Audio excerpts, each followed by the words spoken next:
আসসালামু আলাইকুম, সবাইকে সামিয়া গার্ডেন নার্সারির পক্ষ থেকে স্বাগতম। আজকে আপনাদেরকে দেখাবো ডালিয়া ফুলের সৌন্দর্য। দেখেন, এখন কিন্তু ডালিয়া ফুলের সিজন না, শীতকাল। তারপরে দেখেন আমার বাগানে কিন্তু ডালিয়া ফুল এখনও আছে, এখনও ফুটতেছে। দেখেন এই যে এই ফুলটা আমার অনেক পছন্দের। লালটা ছিল কিন্তু মারা গিয়েছে, এখন এটা আছে। এটা এখন দেখেন আরও কলি ফুটতেছে, এটা আরও হবে, এখানে আরও কলি আসতেছে, এটা হবে।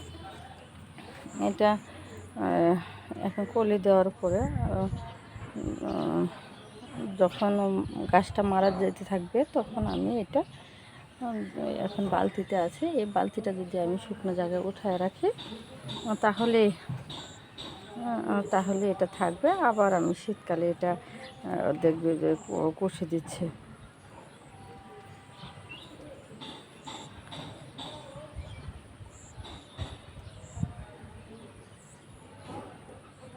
তো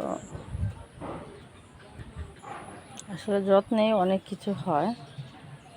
আমি বালতিতে না রাখলে হয়তো মাটি থাকলে পচে যেত, কিন্তু বালতিতে রাখার কারণে আমার ফুলটা এখনও আছে। আর বালতিতে ফুল ফুটে বেশি, বালতি টপে ফুলটা বেশি ফুটে। তো ধন্যবাদ সবাইকে। আমাদের ভিডিও যদি আপনাদের ভালো লাগে অবশ্যই সাবস্ক্রাইব করে দেবেন, এবং আমরা ফুল গাছ এবং ফুল দুটোই বিক্রি করি। যদি কারো প্রয়োজন হয় তাহলে সামিয়া গার্ডেন নার্সারিতে যোগাযোগ করবেন। আমাদের গুগলে গিয়ে সার্চ করলেও আমাদের গ্রুপ চলে আসবে, সামিয়া গার্ডেন অ্যান্ড নার্সারি। গ্রুপে অ্যাড্রেস দেওয়া আছে, ফোন নাম্বার দেওয়া আছে, যোগাযোগ করতে পারেন।